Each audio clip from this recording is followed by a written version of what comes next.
अगर आपके कोई भी दांत मिसिंग है, सिंगल दांत मिसिंग है या मल्टीपल दांत मिसिंग है, तो आजकल इम्प्लांट बहुत ही अच्छा और बहुत ही सेफ ऑप्शन बन गया है इसके लिए। तो आज मैं डॉक्टर नियति Arora, crown of dental clinic से, दिल्ली से, आज इस बारे में डिस्कस करूंगी कि हम लोग इम्प्लांट जो होते हैं, इम्प्लांट प्लेसमेंट का प्रोसीजर क्या रहता है। कि इम्प्लांट प्लेसमेंट के टाइम पे हम डॉक्टर बहुत इजीली बोल देते हैं कि आज हम एक इम्प्लांट प्लेस करेंगे, बट उसमें क्या प्रोसीजर, स्टेप बाय स्टेप हम लोग क्या प्रोसीजर फॉलो करते हैं। तो इम्प्लांट क्या है? इम्प्लांट एक बेसिक स्क्रू है टाइटेनियम का। जो टाइटेनियम है वो एक मेटल ग्रेड टाइटेनियम यूज किया जाता है।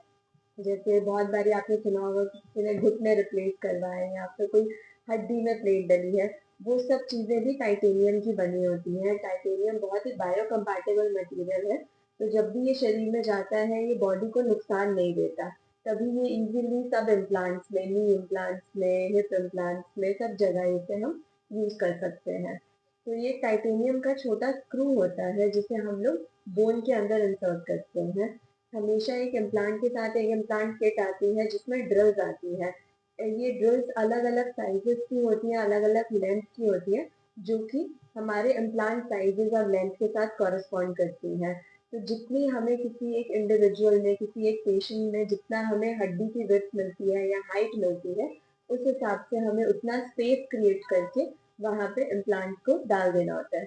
तो बेसिकली इम्प्लांट क्या है कि आप अपने आसपास के दांतों को, नॉर्मली पहले हम लोग ज्यादा पॉपुलर ऑप्शन था कि हम ब्रिज लगाते थे।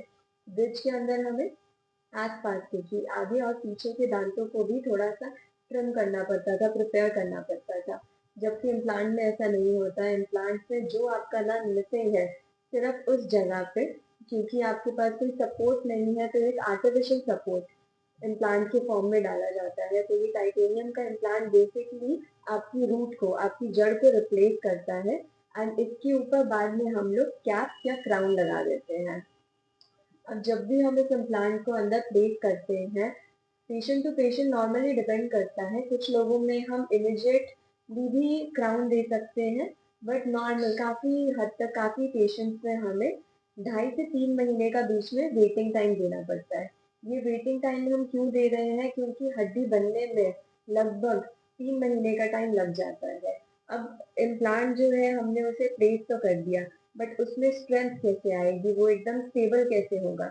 वो स्टेबल तभी हो पाएगा जब उसके आसपास चारों तरफ जो उसके थ्रेड्स हैं, उसमें भी हड्डी अच्छे से जाके उसे एक, मतलब एक यूनिट बना दे बोन के साथ, कि बोन और इम्प्लांट इकट्ठे हो जाए। और उसके बाद फिर इस इम्प्लांट को हिलाना बहुत मुश्किल हो जाता है, once it becomes a unit with the bone. तो उस प्रोसीजर के लिए हमें 2 से ढाई महीने से लेकर 3 महीने तक उसे अनडिस्टर्ब छोड़ना पड़ता है। अगर हम उसके ऊपर उस टाइम पे कैप लगा दे तो देयर इज अ चांस कि जितना उसने स्ट्रॉन्ग, जितनी फर्म उसने होल्ड रखनी है हड्डी के अंदर, उतनी वो ना कर पाए। अब बहुत सारे लोग पूछते हैं कि ये प्रोसीजर हम लोग कैसे करते हैं, सुन करके करते हैं, बेहोश करके करते हैं, कैसे करते हैं? तो ऑफ कोर्स ये प्रोसीजर जो है सुन करके किया जाता है। जैसे आपने कभी दांत निकलवाया हो या रूट कैनाल आरसीटी प्रोसीजर करवाया हो, तो भी हम उस पर्टिकुलर एरिया को नम कर देते हैं, सुन कर देते हैं इंजेक्शन देके। ऐसा नहीं है कि आपको नींद आती है या बेहोश हो जाते हैं, या जनरल एनेस्थीसिया नहीं होता है। वो एक लोकल एनेस्थीसिया होता है जो कि उस एरिया को लोकली सुन कर देता है। और उसको सुन करने के बाद सारा प्रोसीजर किया जाता है।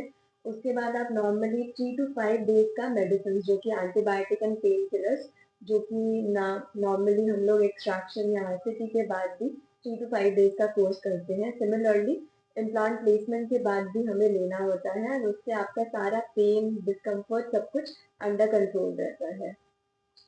तो अगर आप भी ऐसा कोई इम्प्लांट प्रोसीजर प्लान कर रहे हैं और आपके मन में कोई इसके रिगार्डिंग डाउट्स हैं, तो आप प्लीज कमेंट सेक्शन में ड्रॉप कर सकते हैं अपने क्वेश्चन, ताकि हम उनको आंसर कर सके। अगर आपको ऐसी ही और इन्फॉर्मेशन वीडियोस डेंटल के बारे में चाहिए तो प्लीज हमें लाइक एंड सब्सक्राइब करें। Thank you.